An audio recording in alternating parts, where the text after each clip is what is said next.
So there we were in the middle of the woods, live streaming. What's up, y'all? It's Cousin Chet with Dilligan. What's up, y'all? It's Cousin Chet back again on Dilligan's Island. That's with right. Dilligan. That's a me. Happy Sunday. Oh, we're recording this. So happy whatever day this gets loaded. Yeah. In this week's news, we have Deion Sanders' Magic and Oliver Anthony music has gone worldwide. With that being said, today's topic, we're going. I think everybody knows that we like to talk about ideas because small minds talk about other people, and medium minds talk about ideas. I don't know what great minds do because I'm not a great mind. So you have to ask them. I mean, but we're going to talk about ideas, and one of the ideas that I had this week was that. So last week the last episode, which thank you for watching and thank you for liking and thank you for commenting on, we talked about memes, and I was thinking this week, like The Bible, the Bhagavad Gita, the Analects of Confucius, the Vedas, the Zarathustra's Gathas. There you go. The Guru Ganath, I think his name is in. Is that Sikhism? Sikhism. Yes. Taoism's book of the 10,000 Ways, right? Was it, the Tao Te Ching, right? And so, for a long time, these were the memes that people used to express their philosophy, their morals, their ethics, their way of thinking, right? And we have come into a world where those memes are now rapidly changing. For one, we have the phenomenon of there's this rejection of the old memes, right? There's a rejection of the idea of religion. So therefore, we lose the fact that some of those memes were kind of useful. You know what I mean? Like, whatever they are. For me, one of the memes would be Psalm 23, right? My grandmother taught it to me when I was young. It's a whole meme for me, right? Like, it's a whole, in a way, right? It's a whole idea, right? What is Psalm 23? What do you mean? What is it? Like, which one is it? How does it start? The Lord is my shepherd, I shall not want. He maketh me lie down in green pastures. He restoreth my soul. He anointeth my head with oil. Yea, though I walk through the valley of the shadow of death, I will fear no evil, for thou art with me. Thy rod and thy staff, that comfort me. A meme. A meme that lasted for millennia. If you comment that I missed words and I messed it up, that's your fault. I'm just kidding, because I don't have it memorized, which is funny, because I literally... Valley of the Shadow of Death. But that's the thing, like, those parts of that meme are what I have used, in moments where I felt like I was in the shadow of death. Or in moments where I want to just be grateful and remind myself, the Lord is my shepherd, I shall not want. That's a meme. Exactly. A meme is a kaleidoscope. It is a fracture. It is a fraction of light. That the meme is the light beam, and the meme is also the individual strands of the light beam viewed through a singular lens. A meme, in that way, is very solid and very fluid. Mm-hmm. A meme is an idea. And it means whatever it means to the person who reads it, right? Like, other people could read Psalm 23 and pick out a different part that becomes their mantra, right? Because in a way, like, that the Lord is my shepherd, I shall not want, is a mantra for me. Yea, though I walk through the valley of the shadow of death, but I fear no evil. That's a mantra for me, right? It becomes a mantra. In the same way the Hebrew phrase Gamze Yadavor has been a meme for me for years, because what Gamze Yadavor means is this too shall pass. Right on. Yeah. A very popular meme. I mean, people will say that a lot in times of suffering, right? And so my point is that for a long time, for like, the last 2,000 years, essentially, roughly, right? That the Bible becomes that for Western culture. But the Bible's not the only one, right? As we talked about earlier, that we have the Bhagavad Gita, the Vedas, the Analects of Confucius. We could talk about the Meditations of Marcus Aurelius. You know what I mean? Any of these things, you know. But the Bible is, I think, is still the best selling. And I don't know if it's because whoever buys them gives them all away, but you know, there's a lot of free ones out there too. Maybe it's the best selling because they buy up a bunch so they can give them all away, which is a testament to them. But you know, it doesn't matter in the Islamic world. I'm sure they memorize the Quran, right? That becomes the meme, right? And yeah, it looks a little bit different than like a picture with a short word, like on the modern day meme, but it serves the same function because it kind of instills that thing in you, right? And so when you're scrolling through and you see that thing that says, don't be around nobody that doesn't serve you and make you happy. Or, you know, or it defines, you know, like the current cultural situation on something, right? So, you guys know what the fuck memes are. I don't know why I'm trying to describe it, but and I hope you can understand, like, what I'm talking about, this connection to older memes. These were the things that humans were putting in their heads that were kind of expressing and solidifying ideas in the contemporary world that they were in. Mm-hmm. Speaking of that leads me to the topic of discussion you and I were originally texting each other earlier this week. I just told you what we were texting. You have interpreted it a different way. What did you interpret? I interpreted it as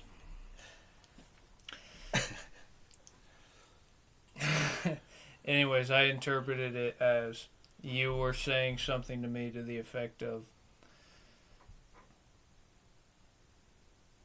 if you pay attention to, if you do enough comparative religion, if you spend enough time delving into the Vedas and the Bhagavad Gitas and whatever many other Gitas there are, and you spend enough time reflecting and genuflecting on the books of the Bible, what separates the Old and the New Testament, what separates Leviticus from Job, what separates Genesis from Ezekiel. If you spend enough time cross-referencing these things, it seems like one of the memes that comparative religious scholars share in common is the that... meme of all memes. Memes. But the primary idea that comparative religious scholars seem to share is, you'll notice that there's a through line. There's a commonality that all of these memes of the world, one thing that you'll notice is that they all seem to have certain things in common. And it's hard to put your thumb specifically on what all of these religious ideologies have in common. But one, like,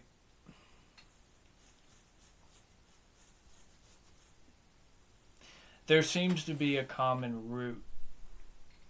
Even if there's not one root, there's a root system that the Vedas and the Old Testament and ancient Greek mythology, there's a root that these things seem to share. I'm waiting for you to tell me what it is.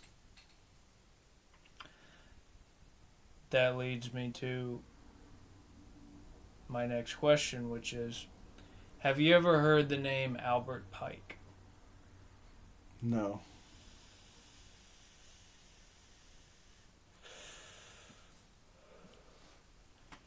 On the most superficial level, Albert Pike was a Confederate general.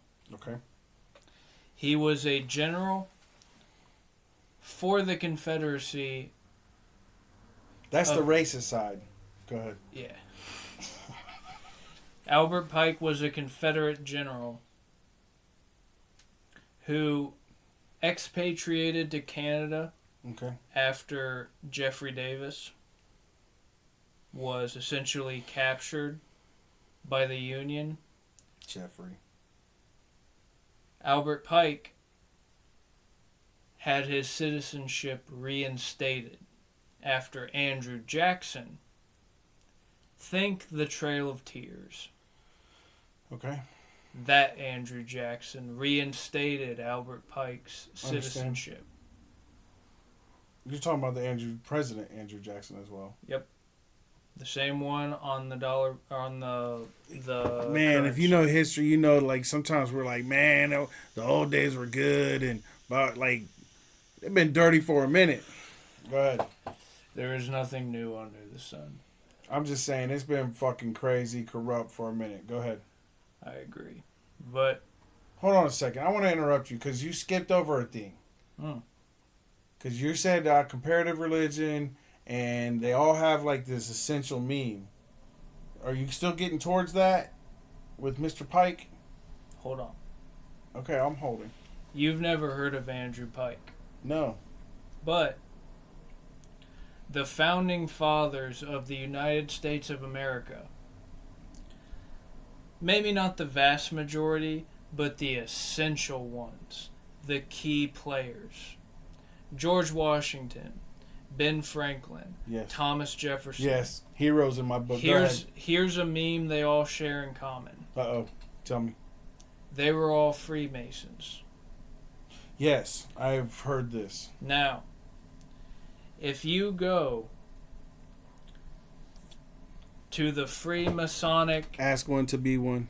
if you go to the Freemasonic capital of the Americas, if you go to Washington, D.C., and you visit the Freemason capital of America, Mm-hmm. you will find busts. You will find statues of particular individuals Mm-hmm. lining the halls of the Freemasons. Okay. Albert Pike was one of the 33rd degree Freemasons. You will find a bronze 33rd effigy. is a high level Mason. You will find a bronze effigy of Alfred Pike's visage, of his persona, of his person. Yeah. You will find him engraved on the wall. You know who you'll also find? In that 33 degree Hall of Fame, you'll find their bust on the wall. Alexander Hamilton. No. J. Edgar Hoover, Ew. the founder of the FBI. Ew. With that being said, Alfred Pike, what it means to be 33 degrees in the Society of the Freemasons means you are one of the most distinguished individuals. That the top of the top of the top of your personal society or community has reached. You are, for all intents and purposes, a sage of the American Freemasons. That's what that means. Okay. Albert Pike, the Confederate general who was reinstated as an American citizen by Andrew Jackson. This is what Albert Pike has to say.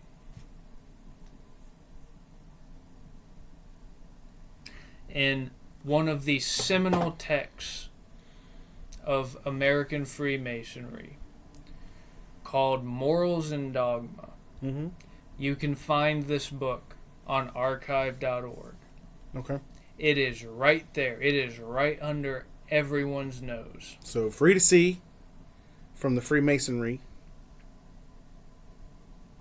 This is what Albert Pike has to say about the subject of religion. Mm-hmm. This is somewhere between the 29th and 31 degrees of his book Morals and Dogma. Okay. It is, for all intents and purposes, the Bible of American Freemasons. Quote, "The Magi of Babylon were expounders of figurative writings, interpreters of nature and of dreams, astronomers and divines. From their influences arose among the Jews, after their rescue from captivity, a number of sects, a new exposition, the mystical interpretation, with all its wild fancies and infinite caprices, the ions of the Gnostics, the ideas of Plato, the angels of the Jews, the daimons of the Greeks, all correspond to the theories of Zoroaster." Now, for those uninitiated, quote unquote, What are we initiated into? The Freemasons? let's start with Zoroastrianism. Zoroastrianism dates as far back as Zoroastrianism dates back as far as the Vedas. Mm-hmm. Now, the Vedas date prior to the biblical texts, Mm-hmm. including the Old Testament, including Genesis. The Zoroastrian texts date somewhere between 3000 and 1000 BC. Mm-hmm. Zoroaster was the original memeologist.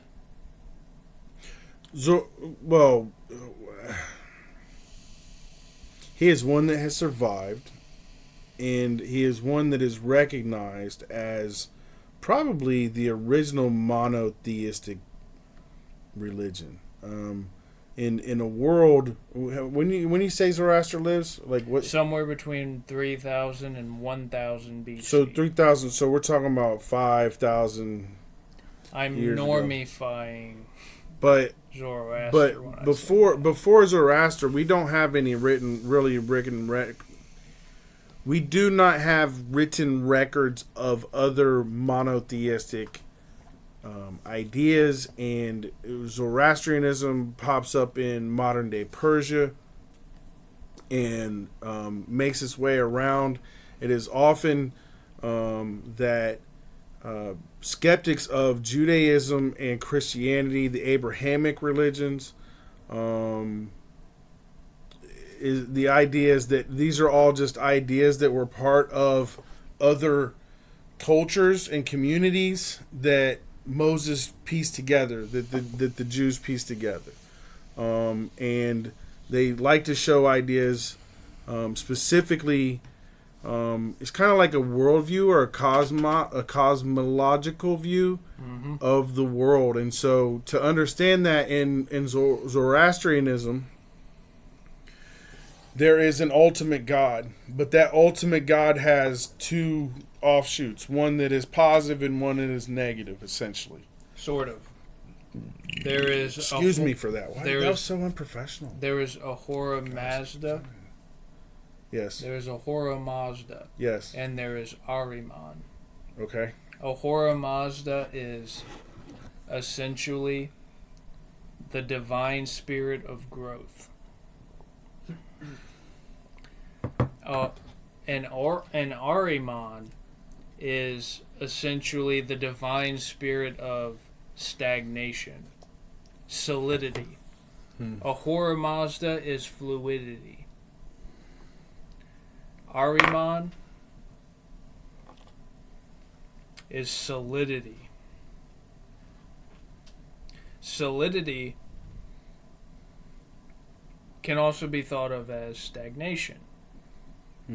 It's concreteness. It's fixture. It's conservative. The other one's liberal.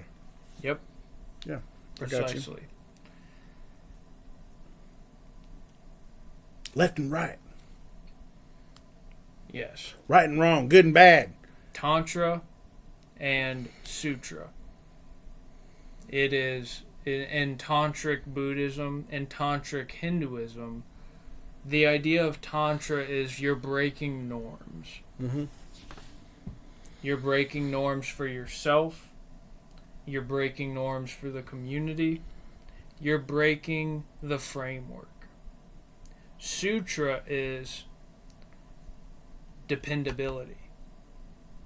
Sutra is I can count on this person to be the same individual I meet tomorrow that I met yesterday.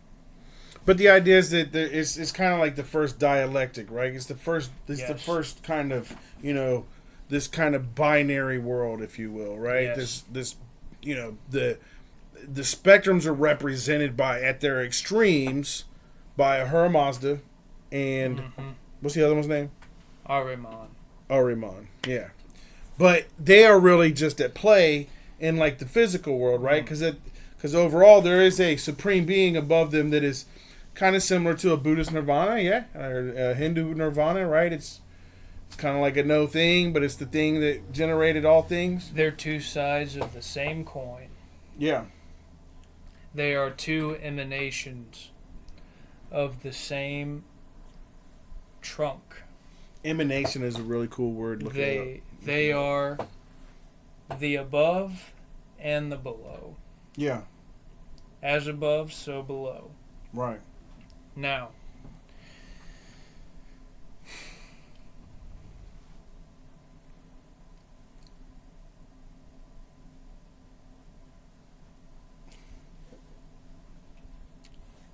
what? Now,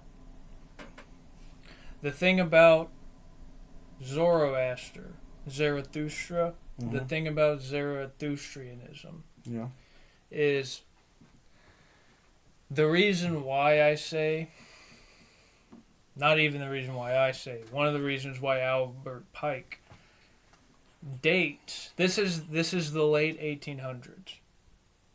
This is pre or post Civil War. Mm-hmm.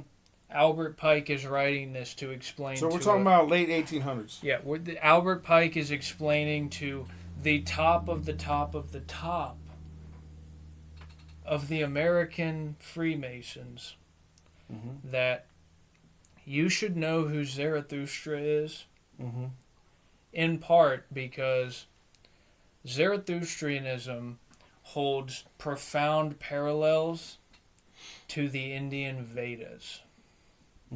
And the thing that they have in common above all else is a linguistic connection. And the linguistic connection is when you read the Gathas of Zoroastrianism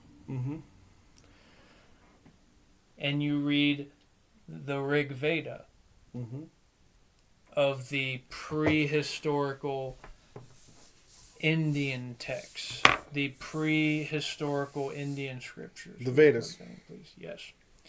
What you'll find is a linguistic root that they share, and the way that etymologists and linguists paired the two up with one another was, at some point, an etymologist recognized that the Gatha, the original language of the Gathas, and the original language of the Vedas have a meme in common.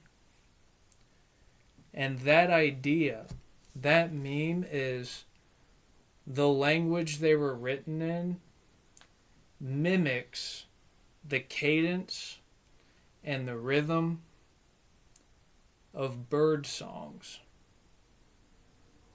It mimics the sounds of birds chirping from the respective areas that they're in. What? Wait a minute. I want to explain and understand. I mean, I want to understand. So the language of Zarathustra. We're talking about this Persian area, and the language of the Vedas, right? And the thing that they share is that the language cadence mimics the bird songs of the local area. Have you ever heard of crimoglyphics? No. Welsh people, this is in the linguistics community, the scholarly linguistics community. Oh, yeah. Welsh people are abnormally competent at translating Egyptian hieroglyphics. Because, presumably, they share a similar linguistic root.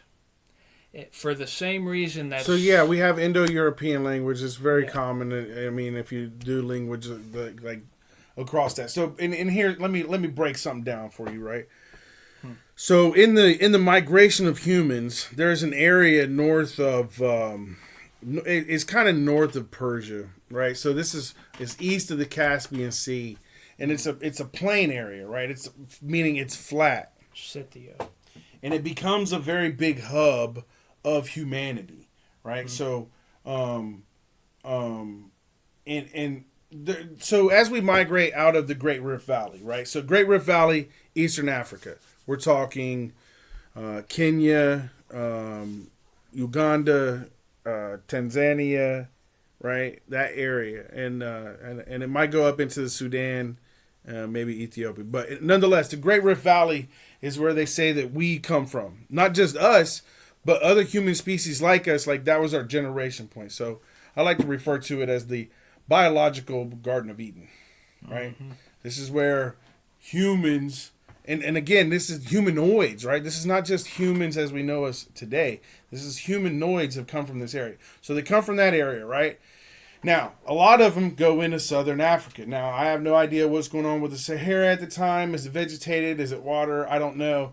But one thing that genetics has told us is that that the genetic pool south of the Sahara in Africa is more diverse than the genetic pool in the rest of the world. You catching what I'm laying down? The genetic pool south of Sahara. So everybody's like the supreme race. Like literally everybody else is like Continue with your thought. Yeah. So like everybody else is like dogs that have been bred on each other, right? Whereas the people in southern Africa, south of the Sahara, are actually more diverse than the rest of us. The rest of us, the whole world, right? So the problem with him leaving is that I'm trying to explain this thing to help him understand part of what's going on. So Dylan has stepped away, so we're gonna give this a little commercial break. We're not. It's too much work for the good citizen to have to cut. What we're going to do is we're going to have a commercial break for good old H2O. That is water. You know, here at Cousin Ched on Gilligan's Island, we do like to promote water. You should drink some today. It is very refreshing. And you can add ice to make it colder. Some people suggest that you drink it warm because it's somehow better for your body or something like that. But look, the fine print at the bottom of the thing though. I do promote water, but water will kill you. So if you breathe it, that's really bad. And it turns out that if you drink too much, you can actually like get water poisoning. You can literally like wash out all the electrolytes in your body. Do not overdrink. So don't overdrink water. But again, this is Cousin Ched on Gilligan's Island. Cut that out. This is Cousin Ched on Dilligan's Island, and we highly recommend water. Goddamn. So back to what I was saying before you rudely walked away from me. I'm just kidding. He had a code yellow emergency. So when we leave Africa, right? Again, it's like it's in waves, right? So you got the wave that like includes the Neanderthals, right? They go up to Europe, right? But see, on their way up to Europe, right, they stop in what we could today call like the Middle East, basically like the Israel area. That's why Israel is that area is so impactful because it's the first hub, right? That is the true hub of where all the those three main continents all connect: Africa, Europe, and Asia. Which Eurasia is really one continent. White people just decided that they wanted to be special, so they're like, well, we're on our own continent.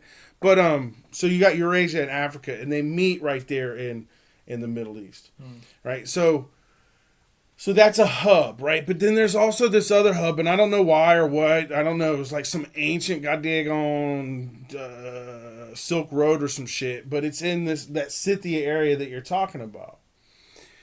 It is from there that the Aryans, if I understand my history correctly, it's the Aryans. So the Vedas were brought to the Indian area from a people up north that were referred to as Aryans, right? This is where white people get the idea of Aryans, is because Hitler co-ops the Vedas. Hitler co-ops the swastika, right? Hitler co-ops a bunch of their shit to turn it into he is the special race, because he's trying to say that he's part of some original shit, because as far as he can see on meth and his concoction of drugs is that this idea of these Aryans, because apparently they were very powerful. Yes. Can I co-opt that for a second? Aryans are well and alive among us today, because Aryan roughly translates out to Iranian. Fair. Which that doesn't surprise me. The hub.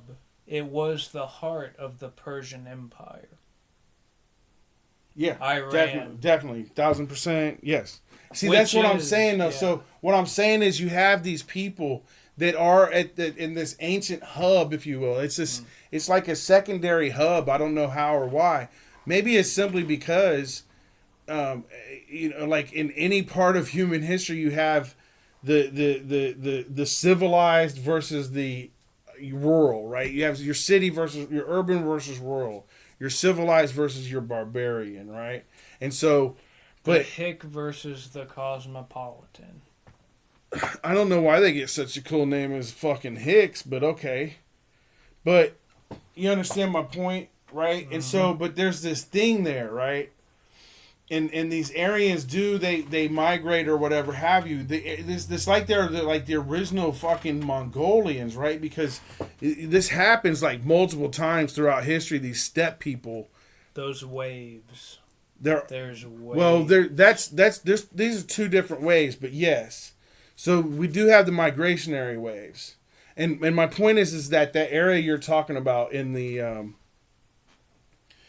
what you're calling the Scythian region. It's the Stan region, right? It's like Kazakhstan, fucking whatever Stan. I'm an Eminem Stan. Whoever's your Stan, man. But my point is that's where they stand from, and that was stupid. It's like a bad dad joke, but you understand what I'm saying? Mm-hmm. So their influence. And so there's this thing, because so the Mongolians and the steppe people, like their god was like this sky god. They're actually one of the few pagan groups that I understand, and I am not a scholar as it comes to pagans. I do not claim to be any kind of like knowledgeable person about it, okay? But the little bit that I do know is this. The Tengris, which was the paganism that we refer to for the Mongolians, I'm assuming is a pretty old fucking way of cosmos and way of seeing the world. Anu. And these people were very much open sky people. So to have a steppe people, whose cadence mimics birds. Mm-hmm. Let me bring it back around for you. All right? That it makes sense, right? Because they're out there. The birds, that's I don't know what else they hear other than the human language, other than the horse hooves. How hard? The cluppity clup clup. How hard is that to believe that human language mimicked the environment they grew up around? Yeah, there's part of me is really surprised at that. Like, there's part of me that like really had to think about that connection. That's why I have gone such a long way to try to understand it. That's I wasn't trying to tell you that's why it happened. I'm just trying to understand why it could have happened. Yeah. Let me be very clear that that's part of what I think people misunderstand about me when I talk, is they think that I'm saying this is how it was. This is how I'm defining it. I'm not. I'm just exploring it. Yep. Right? And so, you know, to get to a people that would mimic birds in their cadence, like, you know, and thinking Bird about where they song, came from. The song of birds waking up in the morning is a universal meme.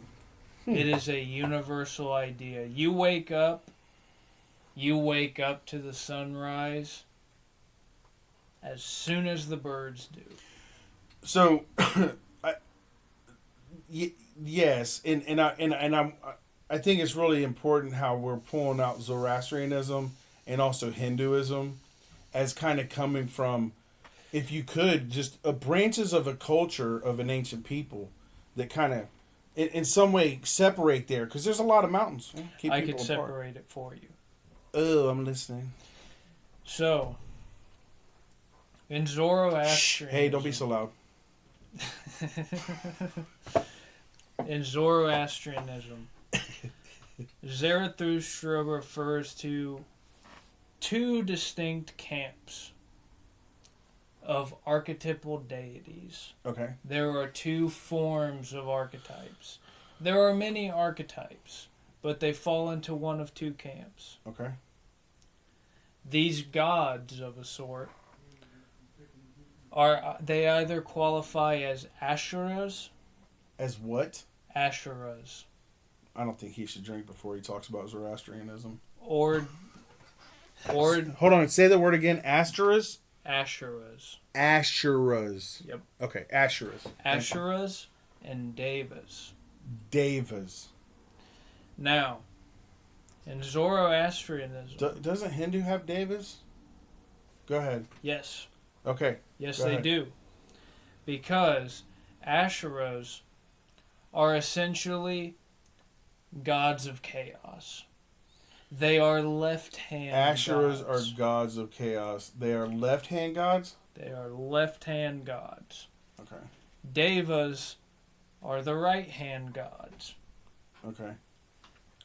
Asherahs are gods of diversification. They are gods of liberalism. They are gods of the noble individual rising above the crowd and pushing the crowd forward into history.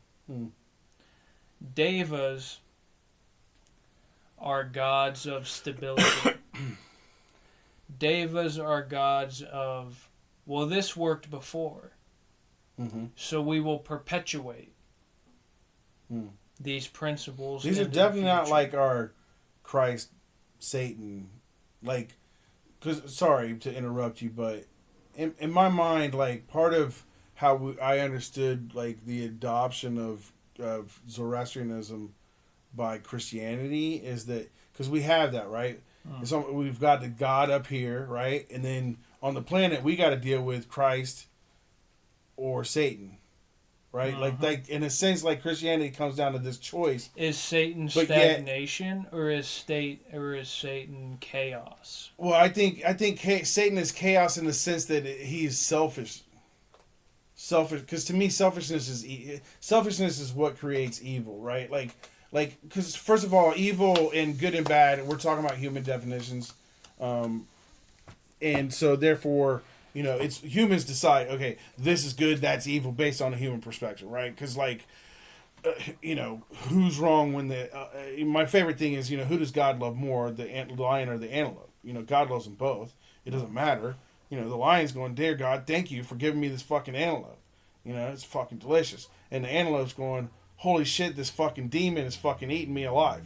Right? So, Or the antelope says, thank you, God, there are no lions and that life is as predictable and as sustainable as I ever wanted it to be. Yeah. Thank you for the absence of the lions. until it gets its fucking ass eaten by a lion. Mm-hmm. Yeah. But anyway,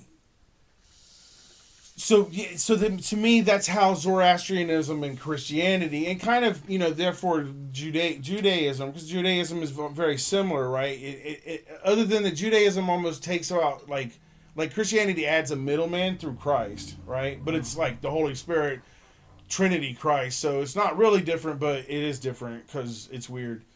But Judaism is basically it's the choice of God or Satan, right? I mean. Correct me if I'm wrong, people. But so anyhow, but that's kind of the meme, right? That's my point here, right? Is that Zoroastrianism had a meme. Christianity has a meme, right? The meme is the idea, this cosmological idea, this, we talk about you have a worldview. Well, you can also have like how you view the universe or the cosmos, right? A cosmology.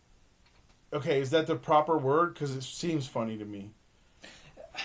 When I say cosmology, I mean the way that the cosmos works, like the my universe, understanding of the cosmos. The universe you're able to see and interact with, reflecting the below, yeah, the everyday reality, reflecting the bigger picture.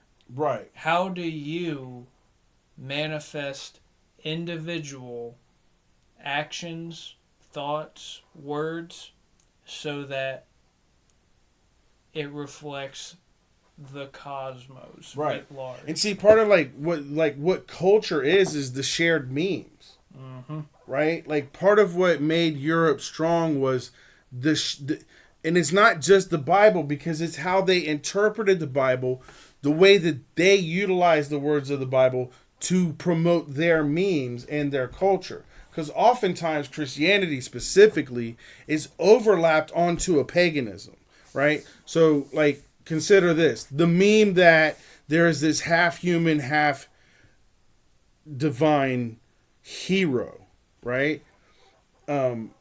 This is a very Greek meme, right? You have Hercules is one of the most famous. I think Achilles would be considered another. Right? Samson a third. That's biblical though. He's not Greek. But again, yes. There's this idea of this half divine, half human thing that happens. If you look at Greek mythology, it's all throughout, because Hera gets pissed off at Zeus for having sex. Because apparently God loves having sex with human women, right? And impregnating them with like these special beings, right? Which, I mean, if you kind of take it back, and if you have this worldview where but if you have this worldview or this cosmology view that a person that's special is endowed with gifts from the universe, then like, when you legendize it, when you mythologize it, you know what I mean? It turns into... Then you might be Davidic. Davidic. You might subscribe to a Davidic perspective. Now, you mentioned Greek mythology. Yes. And you mentioned the Old Testament of the Bible. Yes. Ancient memes.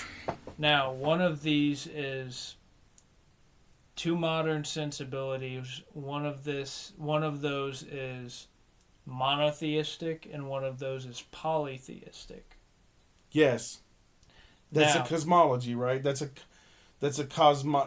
cosmic view. I'm going to call it your cosmic. What is your cosmic view?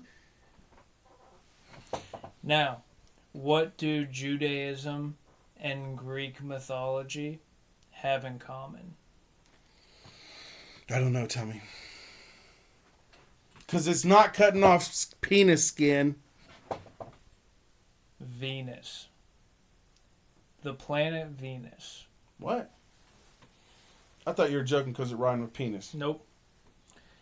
The reason why is because the Phoenicians. You might be familiar with the term. Oh, the Phoenicians. You might be familiar with the term cuneiform. Yes. You might be early alphabet. Yes. Early writing system. Yes. Exactly. The Phoenicians, also known as Canaanites. Yes. Oh, we're making connections here. Where is Israel again? Canaan. Isn't it the land of Canaan? Fascinating. Huh. Now, Did Canaan take it from his brother? Here's the thing. Are you familiar with the term gematria? No, I'm not. Gematria. Essentially, Let's talk about it. Essentially, gematria is the mystical Jewish system that results from cross-referencing the Jewish alphabet with the Jewish numeric system. Hebrew alphabet and Hebrew number system. Okay.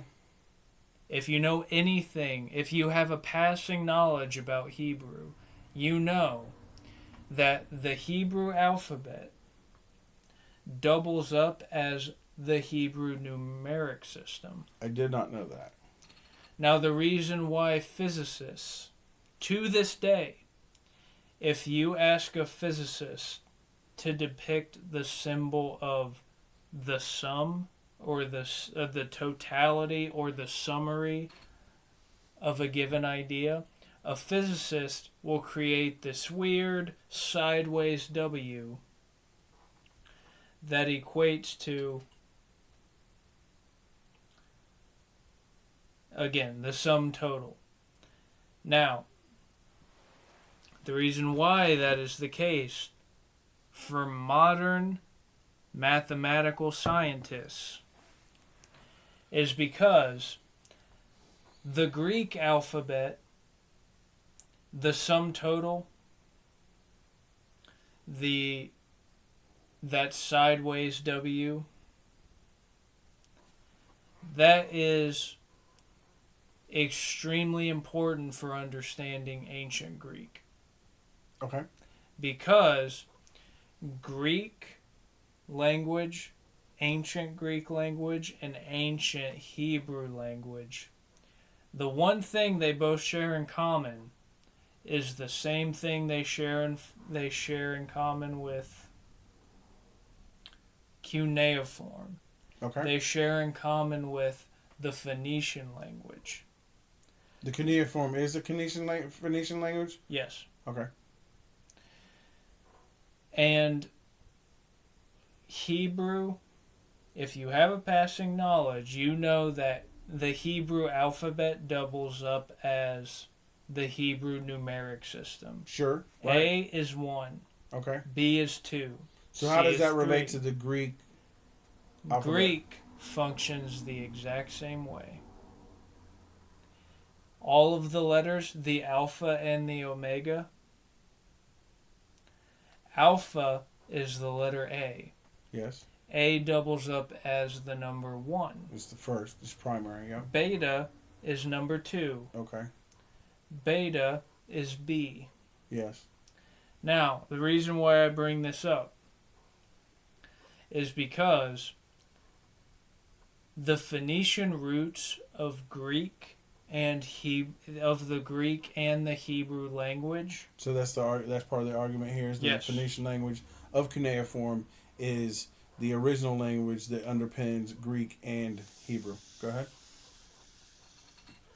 Now, back to gematria. Because what is gematria? The fact that they use the alphabet as the alphabet and the numeric system? It is the mystic understanding that the Hebrew alphabet and the Hebrew numerical system generate a series of Jungian synchronicities.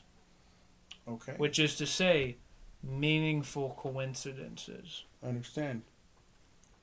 And that if you are a gematria professional, Mm-hmm. you will understand that the language the average human being uses doubles up with the numeric system that lines their mathematical or their physical understanding of the universe. I say this to say that the Jewish and the Greek refract two different sides of the same color spectrum that Zoroastrianism and Hinduism are reflecting. Zoroastrianism and Hinduism are in conversation with one another the same way that Hebrew and Greek are engaged in conversation with one another. Yeah. Because Zarathustra depicts this idea of the Asheras versus the Devas. Hinduism is a Davidic religious system. So part of my understanding, though, is that like part of what we have with Judaism is that originally Moses is really taking his stuff from the Egyptian cosmic view, and that when the Jews are captured in Babylon, that's where the more Zarathustra ideology, the memes, Persian, the Persian meme, the Aryan, or the Iranian, or the Persian becomes kind of, you know what I mean, like those people are around those people, so the two cosmic views begin to intertwine. Which is incidentally that's the portion of the Old Testament you reach where Ezekiel and Daniel are encountering Ophalim. Ophalim is a Jewish term that describes wheels within wheels. There are these beings that show up that are essentially wheels within wheels, lined with eyes. They are a visage which is so abstract. Ezekiel and Daniel both encounter these beings which are so abstract in nature, you can't understand anything about them other than they are seeing in all directions. Mm-hmm. These beings are Persian in nature. So let me jump back to these cosmic views and these different ways of representing them, right? Whether it's through language, numbers, or just images, right? They affect different cultures, right? But then you also have people will take this meme and build on that meme, right? You can also put memes side by side, the ideas that are somewhat similar but different, like as we were talking about Zoroastrian and Christianity, right? The God, devil, Christ versus the what is the supreme being in Zarathustrianism? What do they call that? Ahura Mazda. That's Ahura Mazda. Yes. And then there's the two other deities that were. Think of the Devas. Huh? Ahriman. Ahriman is one. Ahriman is the supreme Deva.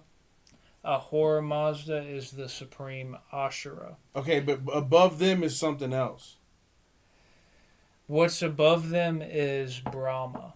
Brahma, yes. Okay, so Brahma, which in Indian culture, the high regarded, this is funny because it's very similar to Christianity. Your high Hindu, they're called Brahmins, which is funny because they oftentimes refer to, in Christianity, God's referred to as a father. In Catholicism, which was like the original Christianity and everybody else offshoot, you call the priest father, which is funny, Abba. But my point is that you have these memes, right? I mean, you even have people will create books. Like Dante's Inferno is a meme, right? Of taking the meme of Christianity and putting it in his context. And overlay. Dante's Inferno is essentially the first modern poem. It is. What about John Milton's Paradise Lost? Got him. I don't think so. Because... Maybe not. Maybe I got myself. I don't think so because John Milton's Paradise Lost sympathizes with the devil. Satan is the main character of Paradise Lost. He is the first and he is the last character. He is the Alpha and the Omega. It is sympathy for Ahriman. Or it's sympathy for Ahura Mazda. But so that was like, to get me back to my point. That was what I was saying, right? That I learned just tonight that there was a difference, right? Because I thought that the cosmic view was actually kind of just adopted, if you will. But it sounds like it's not quite adopted. It may be a copy. Maybe they had some editing errors and some shit like that. And over time, culture, because the story changes. But part of the point is right, like there are these memes that go through it, and we're coming up around our hour, and I want to get to something that I think is actually kind of cool and important. But are you finished with Mr. We should put him on a pike? No. Go ahead and tell me more about Mr. Pike. Here is what Mr. Pike has to say about this whole discussion. Now, supplement the word symbols with memes. Done.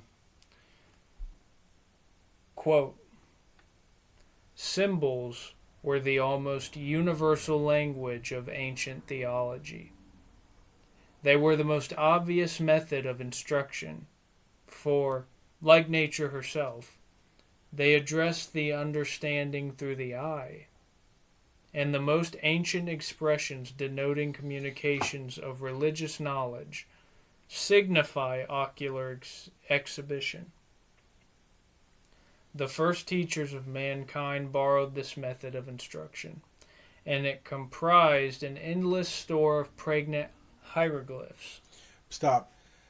Yes, right? Like, hieroglyphs are nothing but the original memes, right? It's people drawing an idea in a picture form. And you have it not only in Egypt, but you have it in the Americas. Wales. Wales? The Wales? Mm-hmm. A western isle off the coast of Britain. Right on. So they're using hieroglyphic type shits. Yes. It's called cryptoglyphics. Now, Welsh people are notorious in the linguistics community for being very effective at translating Egyptian hieroglyphs.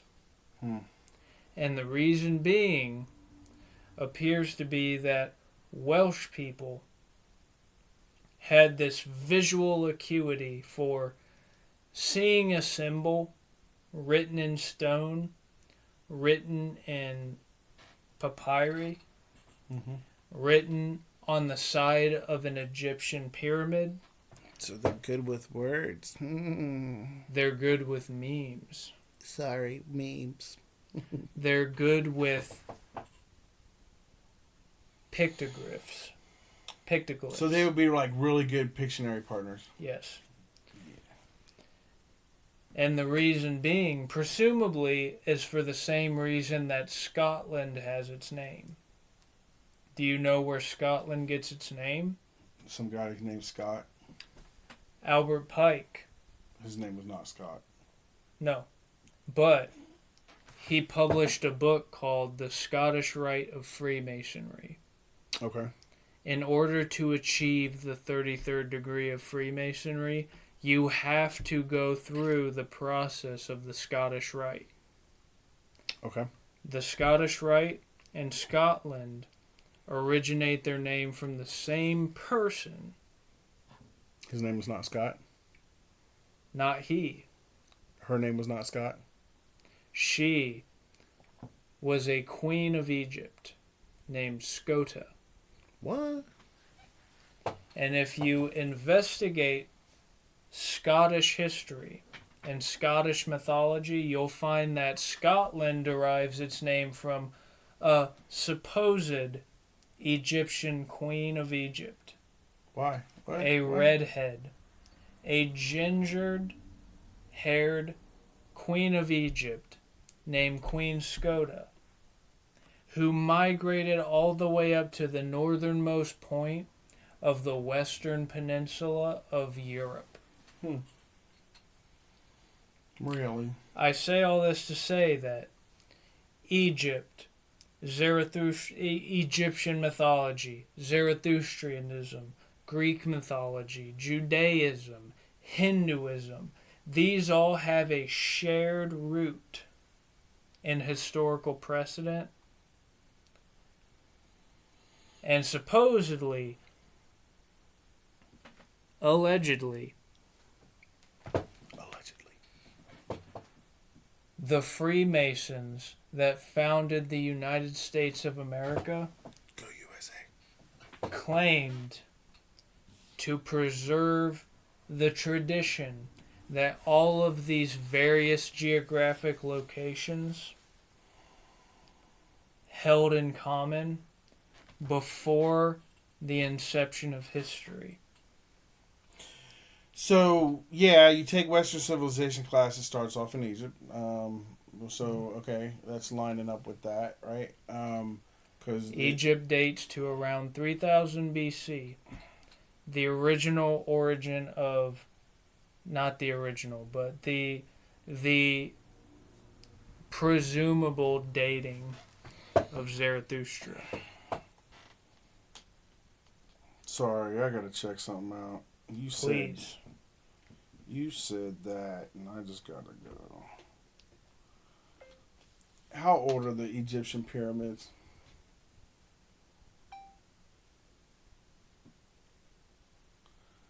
The Egyptian pyramids are ancient. Oh, this response is brought to us by ChatGPT.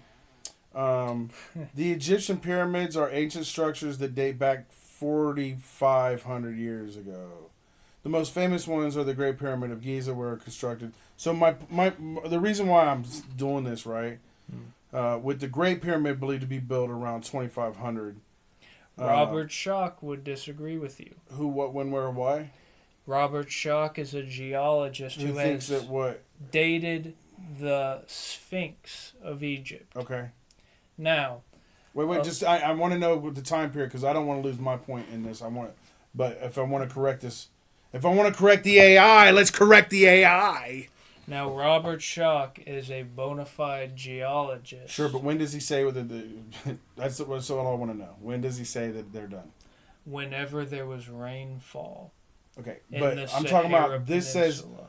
4,500 years ago, right? And you just said that something was 3,000 BC. Ask ChatGPT What? when the last time was that common rainfall occurred in the Saharan Peninsula.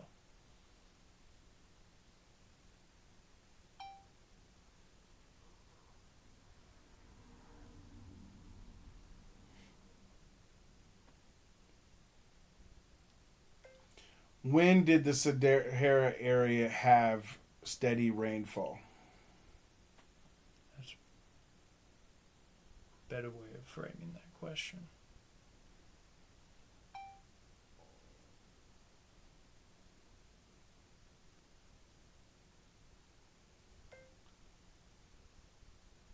Sahara Desert.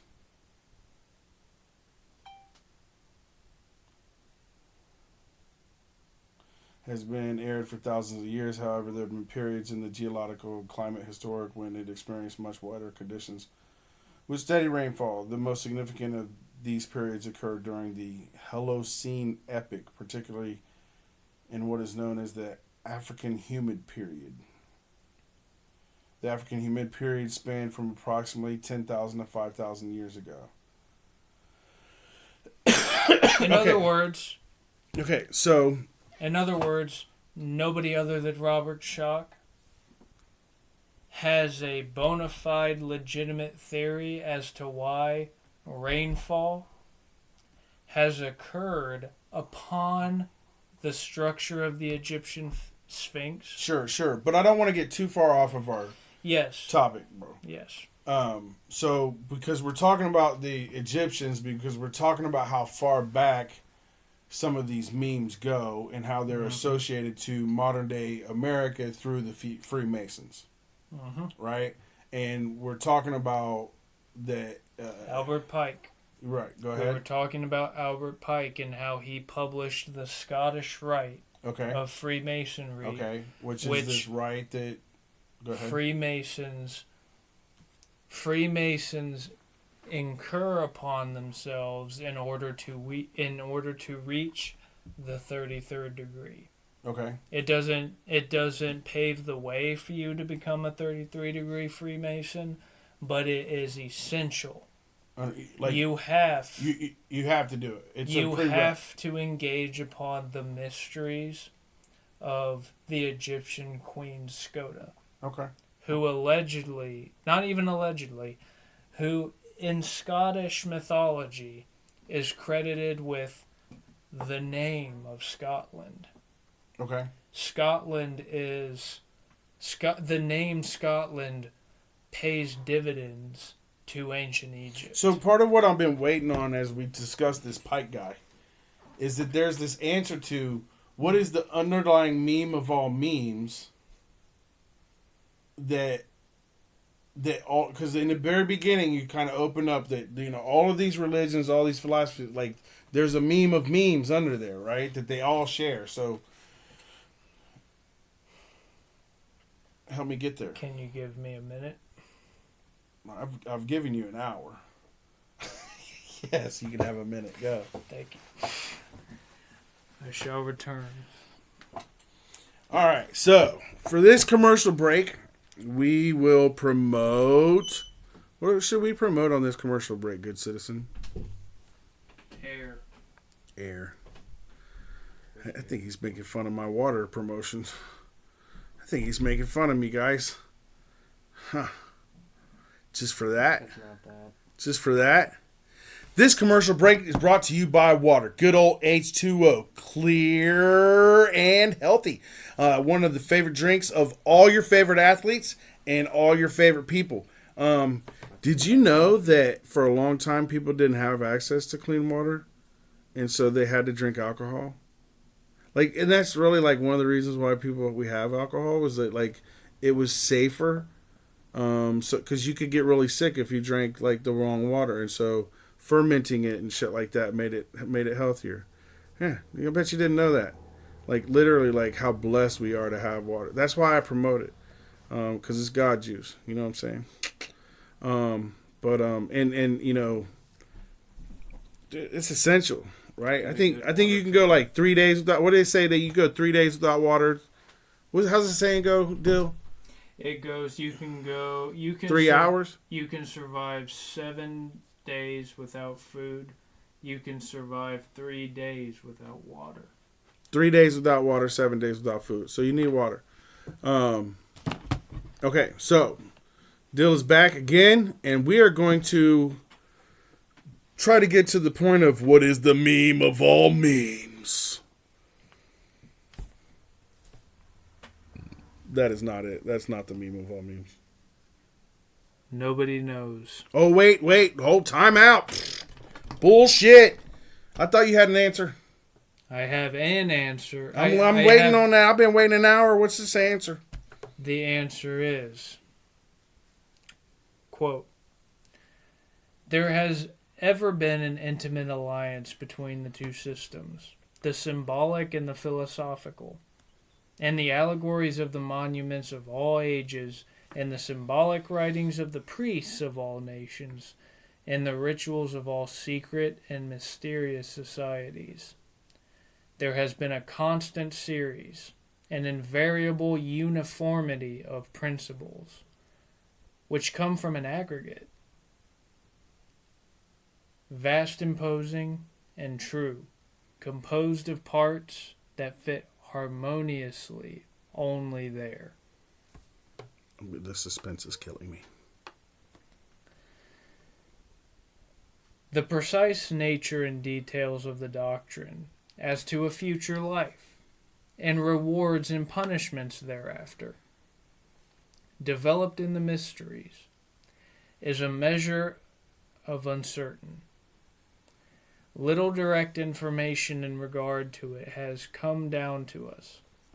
No doubt, in the ceremonies, there was a scenic representation of Tantalus and the judgment of the dead, resembling that which we find in Virgil, but there is little doubt that these representations were explained to be allegorical. It is not our purpose here to repeat the descriptions given. We are only concerned with the great facts that the mysteries taught the doctrine of the soul's immortality, and that in some shape suffering, pain, remorse, and agony ever follows sin as its consequences. The Jewish definition of sin, I think, unquote. The Jewish definition of sin, hamatria, I think, is useful. Hamatria essentially comes down to a mistake. Missing the mark. Yes. Yep. The idea of hamatria is you are aiming a bow with an arrow. You missed the mark. That's a sin. The bow is your body. Mm-hmm. The arrow is your mind. Mm. You're aiming at something and you miss. Mm-hmm. You miss the bullseye. Mm-hmm. You miss the sinner. That's what Pike means by sin. Sure. Quote, human ceremonies are indeed but imperfect symbols. Every time you take communion, every time you drive your car to work, Mm-hmm. every time you hit that cigarette. Is Mr. Head on a Pike going to tell me what the underlying meme of memes is? I'll cut to the chase for time's sake. Please do. The point is, the highest degree Freemason in the land of the Americas, Yes. what he has to say at the end of this diatribe is, yes, as a matter of fact, that little spark of intuition that you've had every time you humored a comparative religious thought. Anytime you've ever thought to yourself, man, this thing that I read in the New Testament really reflects the Vedic scripture Mm-hmm. that I read last week. Okay. Every time you think, yeah, this druidic sentiment from the prehistorical Celts really reflects this Zarathustrian Gotha that I read. Okay. Every time you read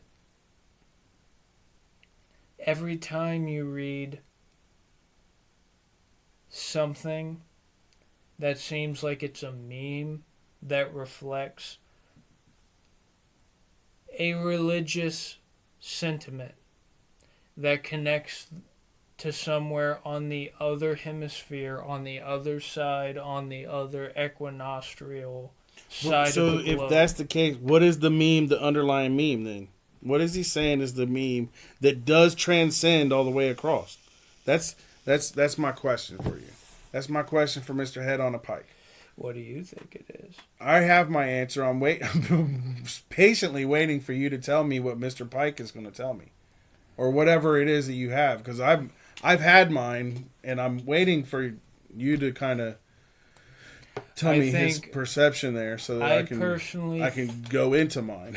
I personally think that what it is every individual human life is a reflection, in the same way that a single color on the color spectrum reflects a perspective on the same primary emanation. Mm-hmm. Once upon a time. But we're talking about memes, and we're talking about what I'm asking for is that it seems to be that you're saying that there's an underlying meme that's been going through the Vedics, right? This Aryan, Iranian, this phenomenon of human migration, right? And it's shared across the ways, right? And we've gone through Mr. Pike and explaining how, something in Wales relates to something in India or whatever have you because of this connection.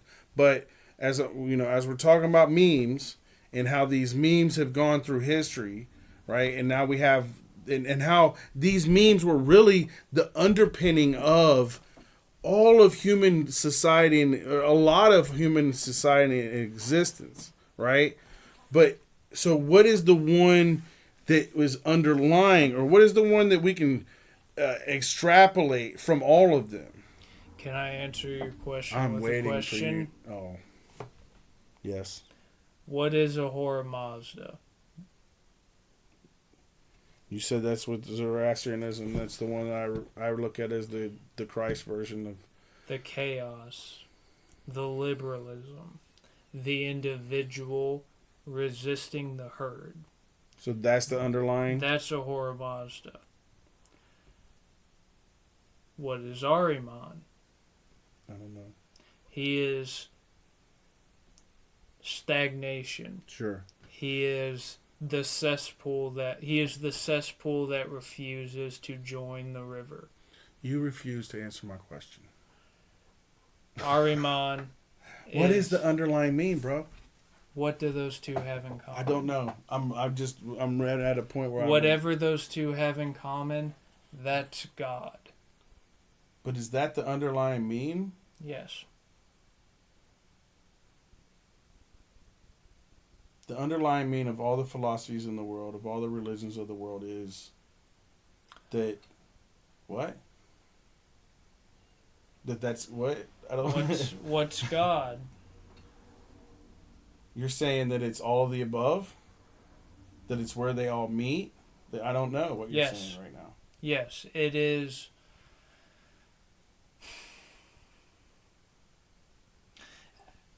I recall this certain podcast. Mm-hmm. The podcast was the Joe Rogan Experience, and Alex Jones was the guest. Yeah. And Alex Jones makes this comment of, God knows where everything came from except God. Okay. God is essentially the universe trying to make sense of the fact that it exists. So you're saying the underlying meme is that there is a God?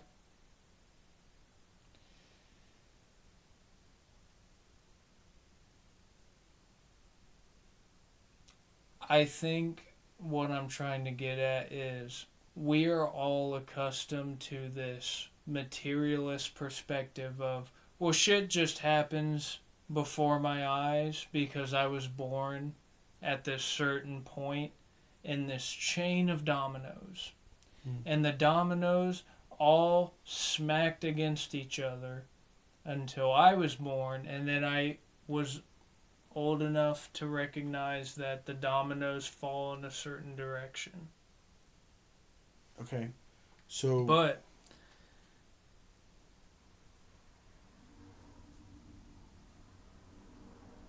the original idea of God is, okay, well, who was the first domino?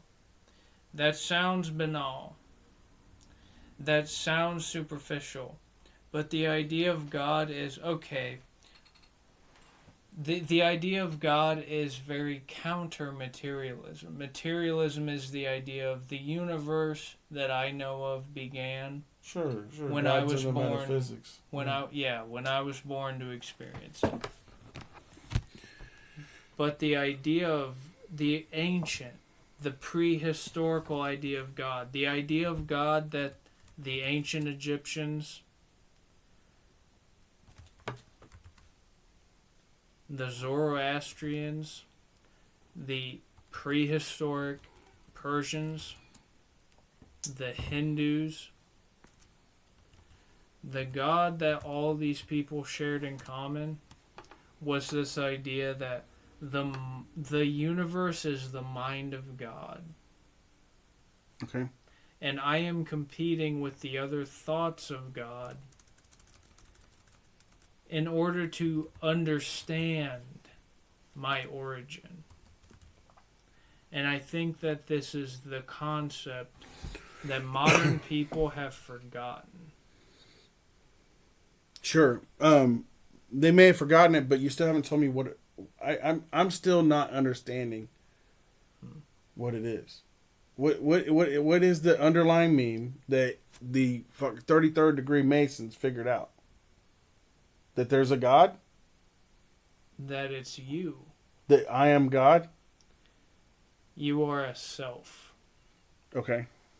Your self is a reflection of the higher cosmos.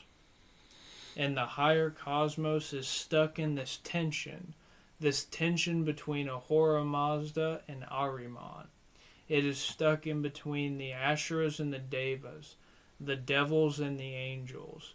There is something that mediates between the angels and the devils. That is you. Sorry. So, I'm sorry. I apologize. I was distracting myself, and I did not listen well enough to understand what you just said. Would you please repeat it? And I apologize. God is the self. God is a self. The self. God is the self. He's your self. He's myself. He's his self. God is the mind of the universe. I'm making a pantheistic. You see, I don't see that because I don't see that as what Christianity teaches. Like, where in Christianity? Nope. So Christianity. So then, how can it be a meme? So here's my question. Again, my question is, what is the meme of all memes? In that, what is the meme that underpins all the religions and all the philosophies? And you're saying that God is the self. That is a very Hinduistic, Buddhist meme, but that is not a meme in the Abrahamic culture. And So you, my thing is that is not the meme that connects all the way through.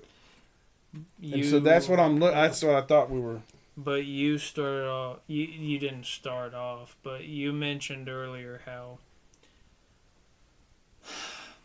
there's this Garden of Eden. There is this basin of right, and that's a Christian meme, right? But that meme doesn't go across. Now it goes across to science and our current biology, but that's not a meme that you're going to find in Eastern philosophies like Confucianism or Taoism or Buddhism, right? So I'm really looking for what is the meme that all these ancient cultures shared. Who doesn't have a version of paradise? I don't know. I don't think that Confucianism or Taoism considers anything like paradise.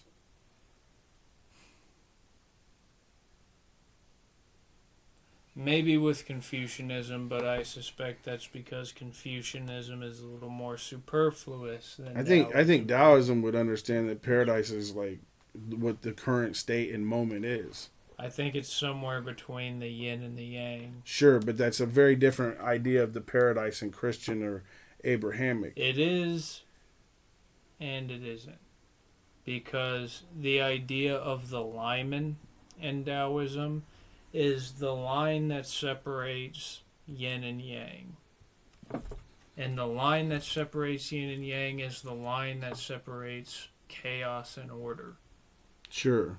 It is the line that separates the familiar with the other.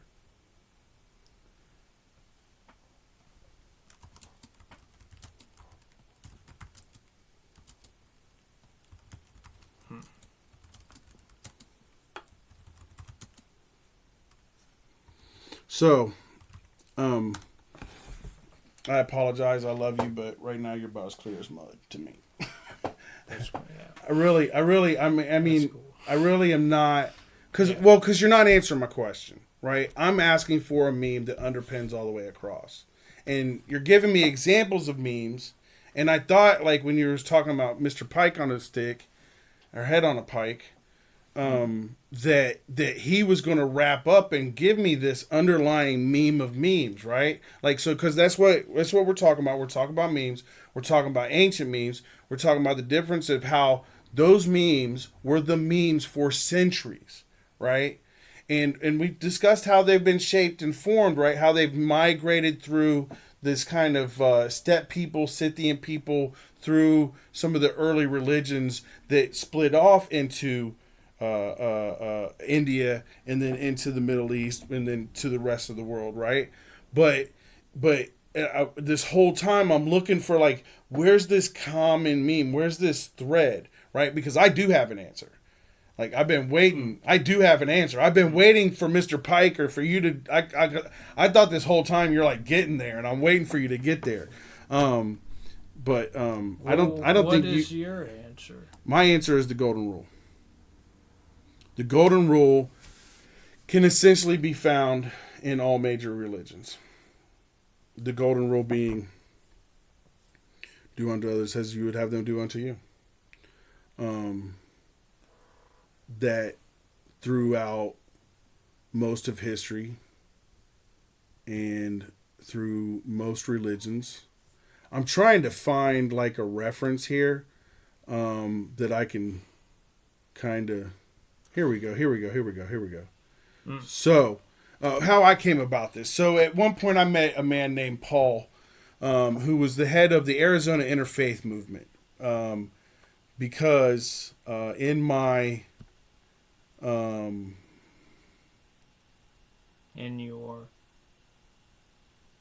my religious path, I recognized the kind of idiocracy of my religion's better than your religion, especially when it came to the Abrahamic religions. But you closed it out, didn't you? It disappeared, and I tried to it's see all right. I can find it again. And so I meet Paul. I can't remember his last name. If you look up the Arizona Interfaith Movement, he'll come up right away.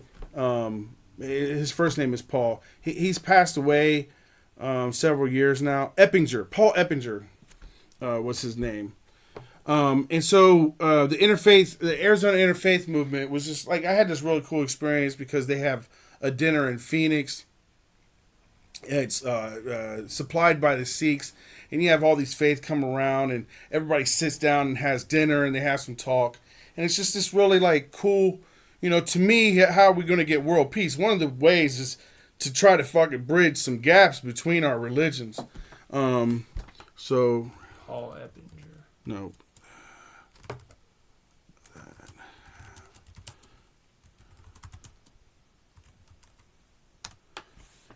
I'm trying to get back to that son of a biscuit eater.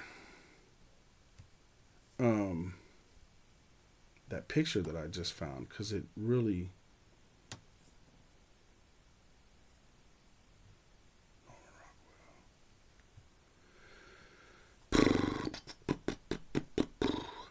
So I meet Paul, and part of their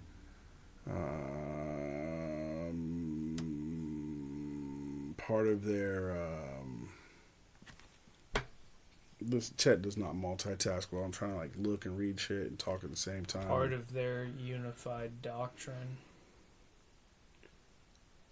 So part of their they're like their pamphlets, right? Part of the stuff that says this is what the Arizona Interfaith Movement is, and one of the things that they did is that I'm not taking credit for finding the meme, is part of my issue here, that this is this was done and it was introduced to me by the Arizona Interfaith Movement. And so, for instance, in Christianity, let's see, can I blow this up? Can I make that bigger anyway? That picture? There you go. Can I zoom in on that? One more again. That's it. Okay. In everything, do to others as you would have them do to you, for this is the law and the prophets. Jesus said that in Matthew 7:12. So that's in Christianity. In Unitarianism, we affirm and promote respect for the interdependent web of all existence in which we are a part. So what I'm doing is they've broken down how the golden rule is a meme in, if you will, in each, and so even in nature, they break down native spirituality. We are as much alive as we keep the earth alive. In Zoroastrianism, do not do unto others whatever is injurious to yourself.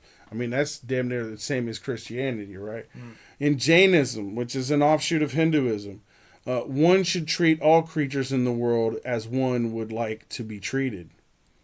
And so I'm reading this off of, I found this on kidworldcitizen.org. So they're promoting this to kids to kind of bridge the gaps, right, with kids. But so Judaism is what is hateful to you, do not do to your neighbor. This is the whole Torah.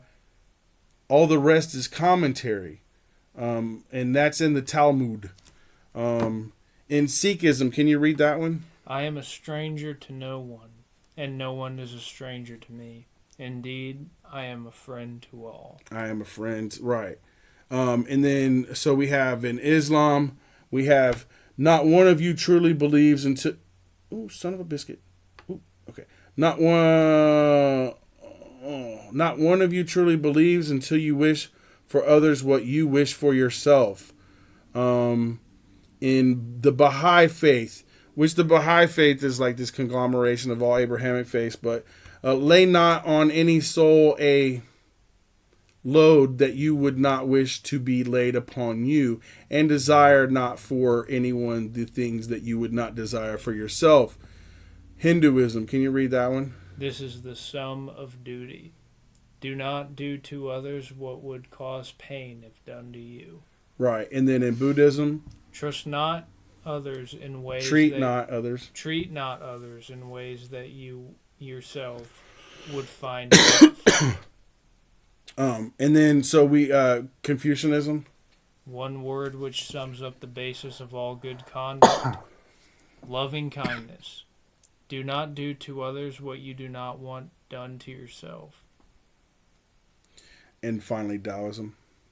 Regard your neighbor's gain as your own gain, and your neighbor's loss as your own loss. And so, again, this is a picture, a diagram, if you will, of the Golden Rule that kind of lists all the different world religions and this pulling something out of their religious texts that relates to and describes how the undergirding of it is the Golden Rule. Treat others how you want to be treated. Can I answer your question you asked before? The one I've been waiting an hour and a half for you to answer? Yep. Yes. Feel free. There's not a hard answer, but the general answer to your question, I think, is everything you see before you, everything you interact with, every person is something that's taking place in your own mind. The universe is the universe you interact with is a reflection of yourself. Well, I don't disagree with that, and I think Alan Watts would definitely agree, and he is one of the preliminary minds that I know of that can meld Eastern philosophies and Western religions. I still don't think that is a meme that really is sold in Abrahamic religions. Not in Abrahamic religions. Okay, well, no. Since Abrahamic religions consist of like the major, like a third of, if not half of the world, like if that's but that's what I'm saying. Like here's the answer is the Golden Rule. Like I think you're really going to struggle to find another meme that undergirds the world's religions and philosophies. You know what I mean? What do you mean? Okay, but you see what I'm saying? Like I'm hearing what you're saying. And yeah, like I think that's a universal truth, but a universal truth doesn't necessarily mean that it's a meme, right? First of all, not all memes are true, right? Not all ideas are necessarily true, right? But as we wrap up this episode, the undergirding of at least the memes of ancient times, the memes that came through. Our ancestors that utilize religion as a way to understand the world.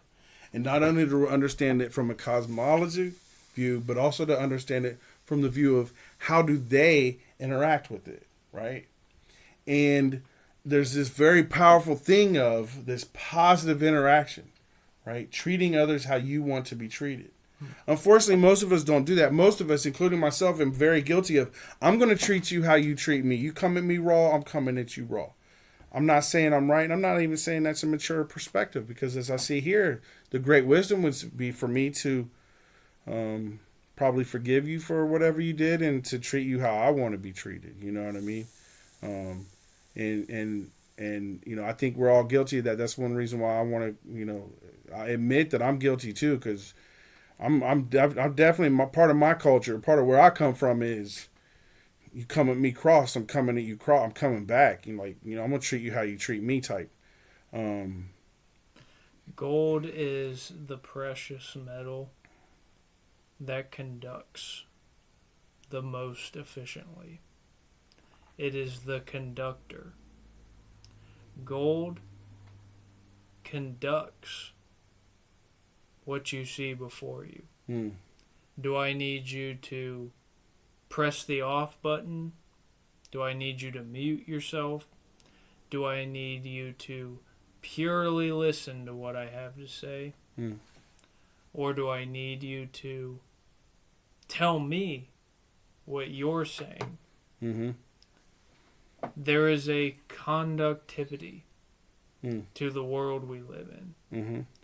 What you see is what you will speak, and what you speak is what you hear. This is the nature of a meme. This is the nature of an idea. Now this brings me back to that idea of materialism. Yeah.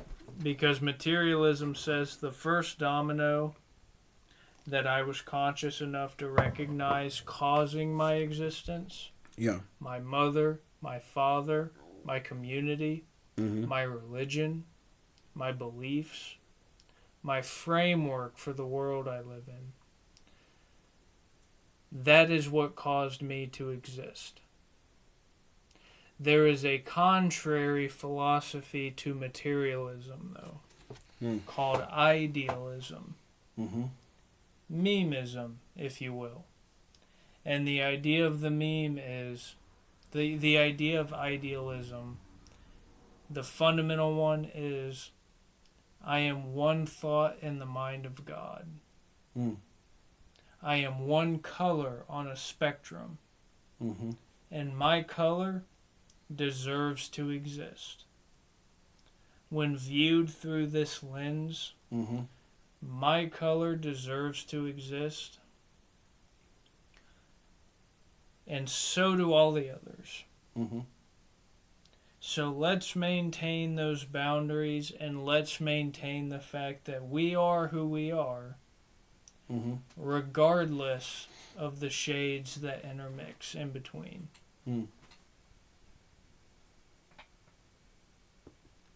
Albert Pike, the Confederate general. Yeah, that's why I'm putting his head on a pike. Albert Pike Yeah. acknowledges this. Sure. But then he points at one end of the spectrum and says, this is darkness. This is where blackness, this is where night originates from. Yeah. All the others, all the reds, all the yellows, all the oranges. See, that's another meme, right? The binary world. But I don't think that that's the case. I don't think that that's an underlying meme. Agreed. Right? Like, I think that's a very Christian, Western, whoever, like, in Zoroastrian or whatever, right? This whole binary world, right? This good versus evil, right? Albert Pike would say... The 1 and zeros, right? Pike would say that's the white end of the color spectrum. Quite literally. Yeah, because that's the white meme of the time, right? Because he understood Christianity as being European. Look it up. Ethiopian Christianity is actually older than European Christianity. For sure. But but like Christianity is not a European, like it's not a European religion. It's co-opted. It's been adopted, but it's overlaid on their Greek mythologies. But nonetheless, because I'm going to wrap this up here soon. Yep. Because I think it is important, and I want to take this lesson. I mean, I'm going to listen to this lesson that you know. Part of what we do is we want to talk about ideas and learn from them, and I really do want to like reflect on this idea that, I do kind of approach, and I think a lot of people do. It's like, I'm going to treat you how you treat me. You know what I mean? Like, even if it's a fact of the matter of like, okay, you just shit on my toe, so I'm going to cut your throat. You know what I mean? I'm going to get you back, right? And I don't think either one of those people in that situation is treating the other how they want to be treated. They feel like they're treating them how they've been treated, right? And I think a lot of us are that. And I think that for me, it's an immature perspective, really, because if I think of, I really struggle with like turn the other cheek, because I'm like, I'm not turning no cheeks. Like, I mean, like, I'm gonna be in my situation, honestly. Like, I'm gonna let God help me, guide me through whatever situation I'm in. And if somebody's slapping me on the cheek, I'm gonna let God guide me through that situation. But looking at all these religions and thinking about what we're talking about here, that again, and I want to highlight, like, this is the meme, this is the pervasive meme that underlines all memes, all other memes. Right? Every religion has their own set of memes, right? If you will, right? And we can use it as simple as the symbols that they use that we recognize them by, whether it's the crescent moon and the star, or the yin yang symbol, or Buddha, or the Om symbol, or the sound of birds singing at the dawn. Right? Yeah, but so. They all have their own set of memes, because memes do express culture. And to bring it into today's world, we are creating new memes that are not only reflecting our thoughts, our ideas of the cosmos and of the world and how it works, but they're also shaping the way that we think about it. See, that's the beauty of the word, right? Like, in the beginning was the word. There's this beauty of the word, of the meme, of the symbol. And I'm about to lose it, but it's simply this. It's like, oh my gosh, I lost it. And that's okay, because you're going to have to tune in next week, man, because we're out of here. It's been long enough. I'm tired. I'm going to yawn on y'all and everything. I really hope y'all enjoyed this conversation. If you did, I realized too, stop chat, the golden rule, y'all. We need a little bit more of it, so take a little moment to consider like how you're treating each other. Because I think a lot of us are treating each other like enemies. Yes. And I don't think, treating everybody like an enemy, man, is it's a dangerous world. And look, there's part of me that says you kind of like don't be naive. Like, I have struggled trusting people, but I think the ancient wisdom here. There's something to be honored about it, and to be like it should be considered. That our great grandparents, in their times of sitting around and thinking about. How's the best way to interact with this world and with each other? Because maybe not all of them realized it, or maybe not all of them saw it this way. But one of the things they realized is this is our existence, and we all have to live here. And that maybe we don't always look at the blessing of coming to paradise. I think a lot of people, like, the blessing is being able to go after life, but I think about all those souls bored in eternity, wishing they could get 80 years on earth, wishing they could get 80 years of experience, suffering and all. Yes. And, I think that sometimes if we thought about this world like that, and we welcome like babies in as people, like, realize that we're welcoming them into paradise. For what it's worth, maybe you don't think it's paradise because your human judgment doesn't understand it, but in a reality, like, in the span of eternity, your soul gets to experience this at whatever many years.